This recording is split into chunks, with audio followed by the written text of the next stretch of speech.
Hi everybody, I'm Bree the Plant Lady, and today I'm heading over to Chris and Prudy's house to check out what their beds look like from our March planting. I can tell you from right here that spring wheat is like the most beautiful thing that I have ever seen. But we want to evaluate our spring installation and come up with a new plan for the summer. So let's head on over. Well, Prudy's bed is looking neat and organized. She's taken all the leaves off the poppies and they're drying. You can see the little windows are open. So I'm gonna give her permission to go ahead and cut her poppies down. Look at that spring wheat. Oh my God, look at how it's glowing. Oh, it's so beautiful. Oh, how could anybody not love this? So the daikon radish are crazy looking, and the timing, they were sowed really densely. They were just meant to be a cover crop. They probably haven't really established large roots. We have some weeds here, and the carrots, actually the carrots are doing remarkably well, and I can't believe that March sown carrots are flowering. That also goes against everything that's supposed to be. And the potatoes are going to be ready to be harvested soon. They mentioned that the deer have been coming in literally and laying right here. So there you have it. A raised bed is just a big old deer bed. Look at that wheat. Oh my gosh. Oh, it's so beautiful. Holy cow. I will forever and always be the crazy grain lady. So Chris, give us your synopsis of the winter sort of spring planting. Well, it's been in about 2 months, I would say, and the potatoes are doing great in some areas. In fact, we saw a little potato in there, and the deer, unfortunately, we were trying to prevent the deer coming in, but I unfortunately, in a fit of improper thinking, planted peas, which I'm sure attracted the deer in, which damaged the potato plants. So, did you tell me that deer have been taking naps in here? Yes, it looks like they, just the greens have been just smashed down, especially right there in the middle. This whole area right here was all potatoes, and that's potatoes, and then there's a second line here of potatoes, and then there are 2 lines over there. But we put in a lot of potatoes, and it looks like they're coming up pretty well. And then right in the neutral zone here between what you did and what I did, there are some weeds that I'm embarrassed to say I should have come out and pulled, because they are now invading the carrots, which are right here. You can see the leaf. I can't believe they're flowering. They're supposed to be biennial. They're not supposed to flower this fast. The carrots are flowering. Yeah, that's what this is. Oh my gosh, I thought that was the daikon radish. No, the daikon is this craziness over here. And you see it's in seed right now. And actually, these seeds are really delicious. Why won't it focus? There we go. These might be a little... Here, try this one. Try eating that. You have to peel it? Nope, just eat it. Tastes like a radish, right? Tastes more like a breakfast radish that you're used to, the little red radishes. Delicious. Right?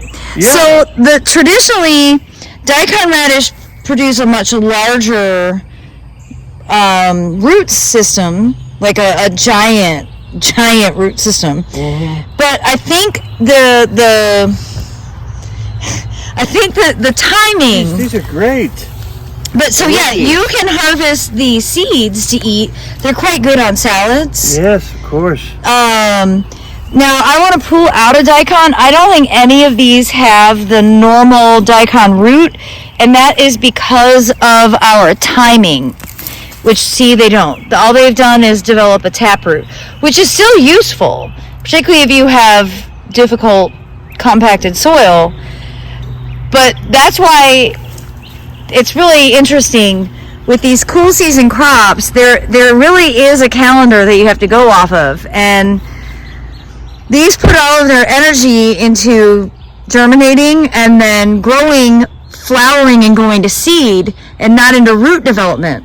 Now, if we had sown these in November, you would have massive daikon radish roots. But because we sowed these in March, what you have is all the seed production. That is so interesting.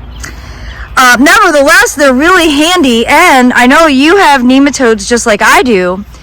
The advantage of what this offers, as the foliage breaks down, it will suppress a chemical that suppresses root knot nematodes.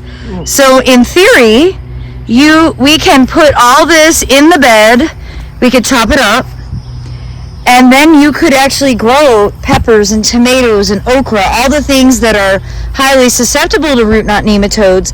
And the daikon radish, specifically the foliage and the stalks, release a chemical that will make it so the nematodes don't infect the root systems. What a multifunctional plant.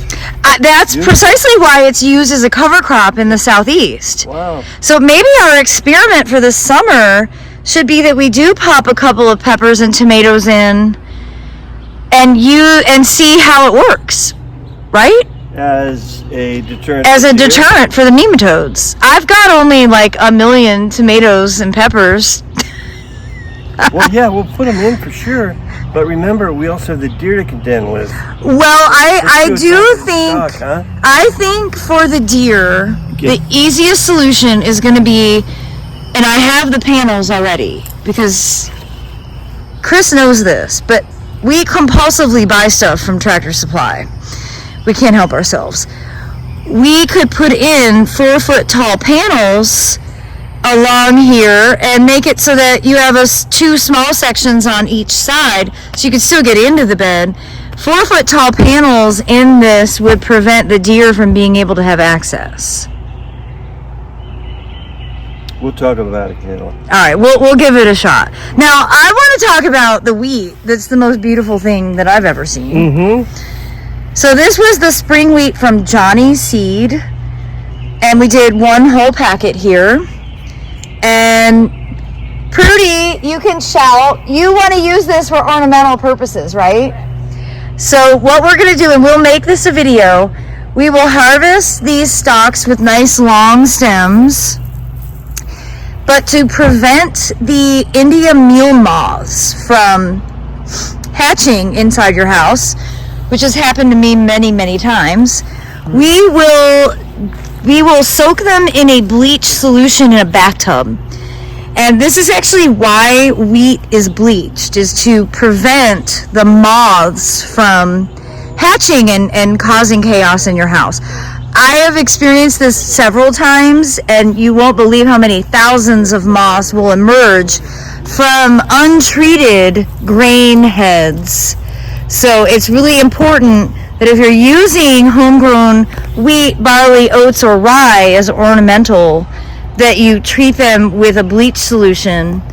Otherwise, you're setting yourself up for vacuuming your ceiling for several weeks or longer. I actually lived with the moths for like close to a year. I thought David was going to divorce me because of it. Oh boy. But nevertheless, we're going to come up with a plan, and we'll make another video where we come through and clear all this. I'm excited to see how many potatoes we end up with, because I think it's actually going to be a shocking amount. Yes, I'm looking forward to it. And remember, a potato is a potato. Everything else is not a potato. It's quite true. And to my credit, the deer might be laying in here and sleeping on your potatoes, but they haven't been eating them. No. Because remember, potatoes are in the nightshade family and they have poisonous foliage. But the peas have been getting eaten. And so you do, when you have a lot of animal pressure, specifically things like deer, you have to be really conscientious about what you're planting, because you might be giving them an actual salad bar. I'm surprised they haven't nibbled on the wheat, to be honest. Yeah. Wonder Bread. I see that some carrots have been, it looks like that's definitely, Down to the stalk, yeah. yeah, eaten. But they hate daikon radish, which is why having them along an edge is a really good idea as well. But I think we can be creative. The basil is a very helpful plant because the deer don't like it. No. But with some simple cattle fence panels, we can prevent the deer from having access to this during the summer season. So stay tuned for our update when we actually get this raised bed replanted for the summertime. And Chris, thanks as always. Thank you. Everybody on YouTube loves you. Oh, you're So great. they'll be really happy to see that good. you're back here. All right, everybody, thanks for watching.